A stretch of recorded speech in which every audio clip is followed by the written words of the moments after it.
Good morning, everyone. I am numerologist and artist Greer Jonas with my first interview of 2018.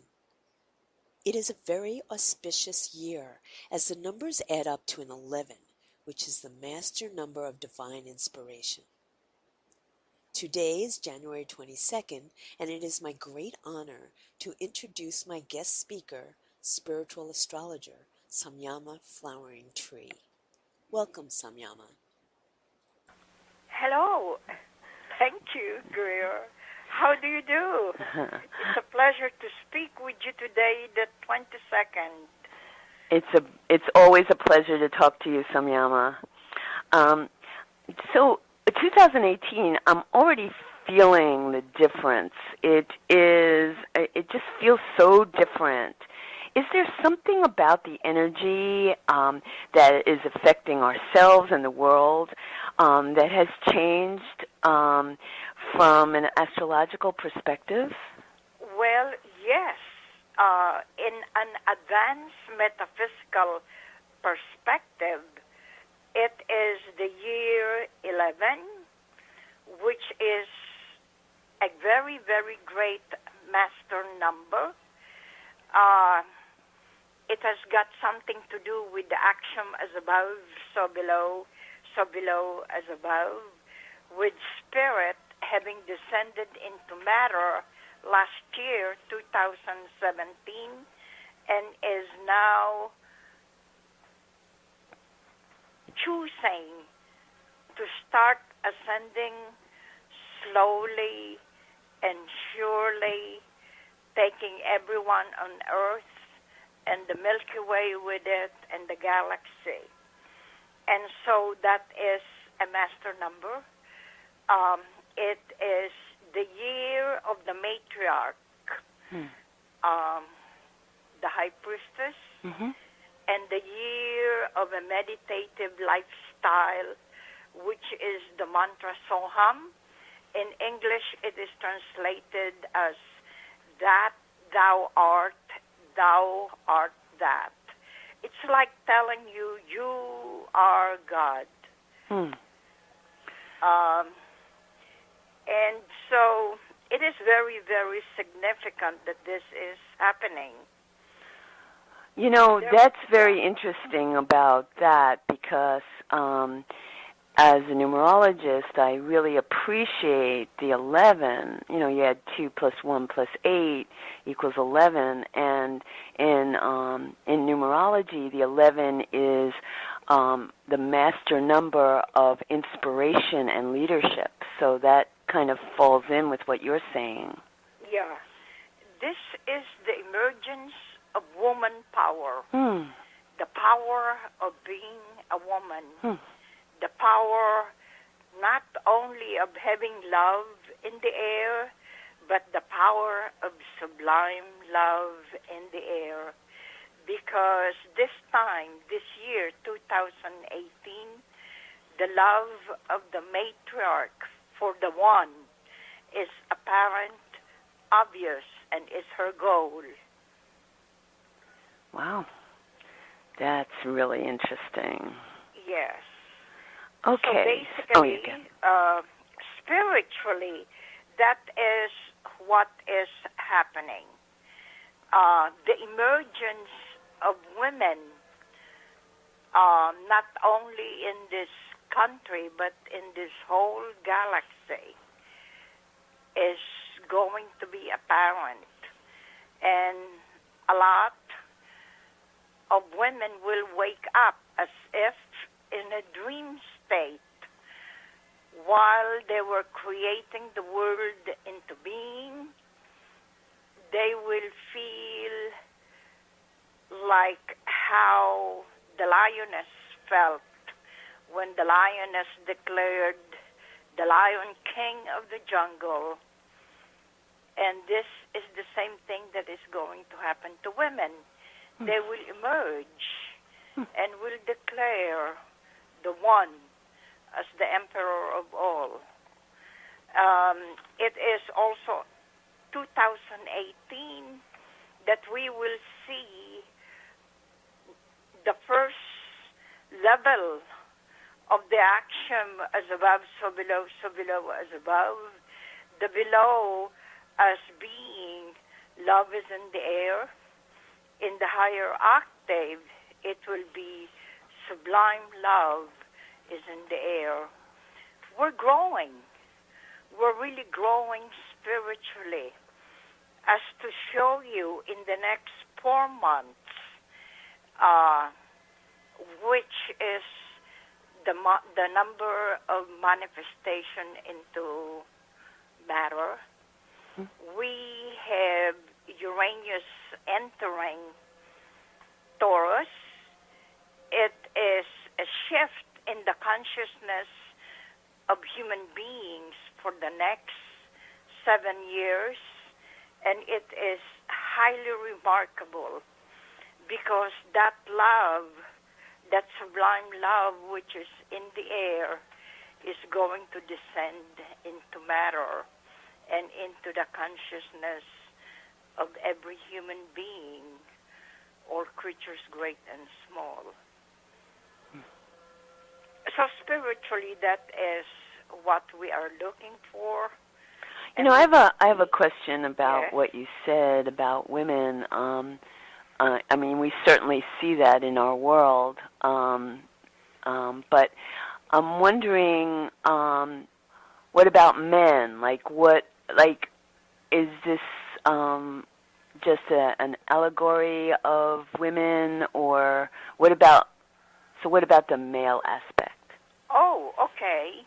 Men are actually regarded as the head of our home, of our land, of our people, and of the galaxy, like being the maker who is the head of the galaxy. Now the head of the galaxy is honoring and ascending and being supportive and empowering to the ascension of the female into her rightful place as the heart of our home, the heart of our galaxy, and the mother of all. It is the yin aspect. Yeah. Uranus in Taurus. Taurus is yin. And here, not only the fact that women are tender-hearted and more affectionate in the way we handle things, loving, nurturing, nourishing, it is equally true that it is the women who this next 7 years will be receptive to love and will be receptive to a relationship that is romantic, even in the guru-disciple relationship. In just any relationship, there will be romance, an exchange of love, an openness to being loving. And you're talking about everyone, not just women, right? The yin aspect is coming through. Women are going to be more open.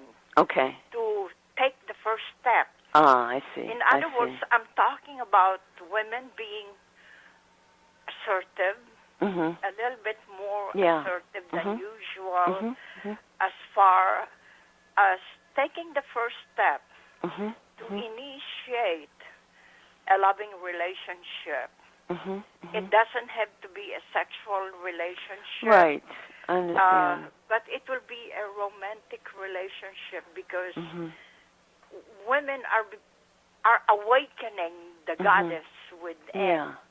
Yeah. It is 7 years that Aphrodite, the goddess of love, blesses the galaxy with sublime love.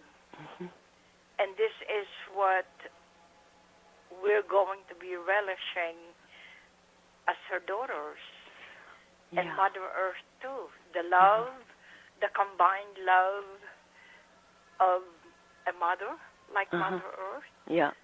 With the love of a goddess of love in romantic relationships. Yeah, and I'm sure that I mean, I feel that, and I feel like some of the confrontations that are going on in our world is about that. You know, not just with women, but with men too. You know, like people are getting the opportunity to look at that part of it us. is like a Sleeping Beauty Yeah.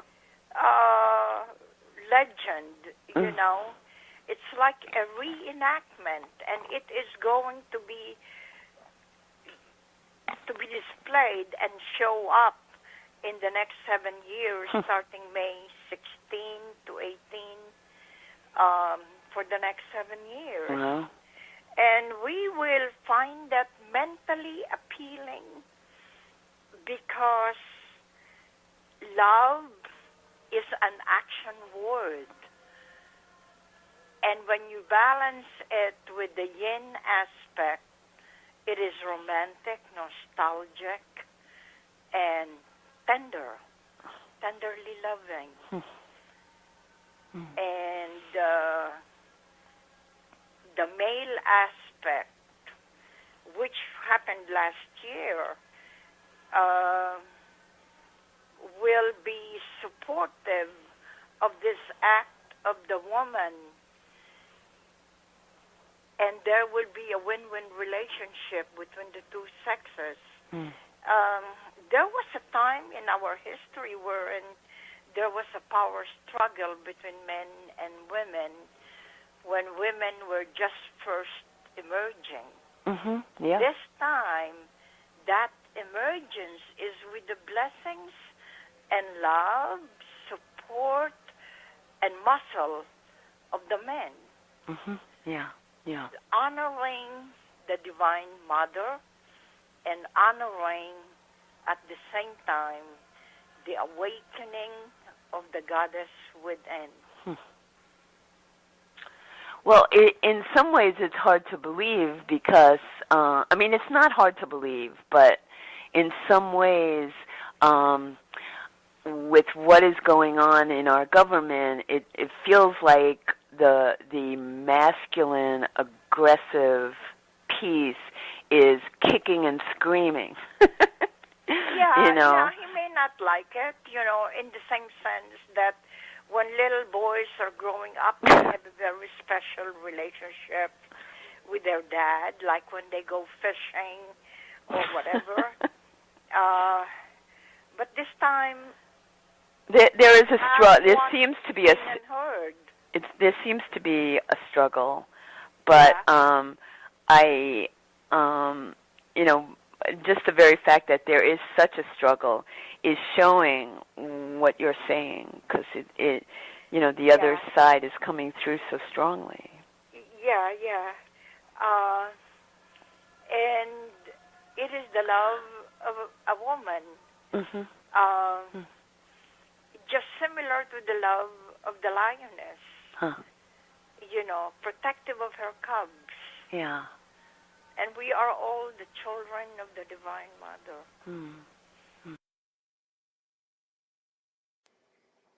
Thank you, Samyama. This seems to be a perfect pause to part 1 of our interview. In part 2, we will talk about the 7-year transit of Uranus in Taurus. Until then, may you find the divinity in everything. Samyama Flowering Tree has 57 years of study in Kartikeyan Yoga Nidra, an Eastern guided form of imagery and creative visualization in spiritual astrology. She has been doing professional spiritual astrology readings since 1983. Samyama conducts her readings by meditation and contemplation of the planets as they relate to you. If you are interested in a reading for 2018 or would like to learn more about her classes and book, check out her website at samyamallc.com or contact her at gatesoflight@gmail.com. That's gatesoflight@gmail.com. Many blessings to you all.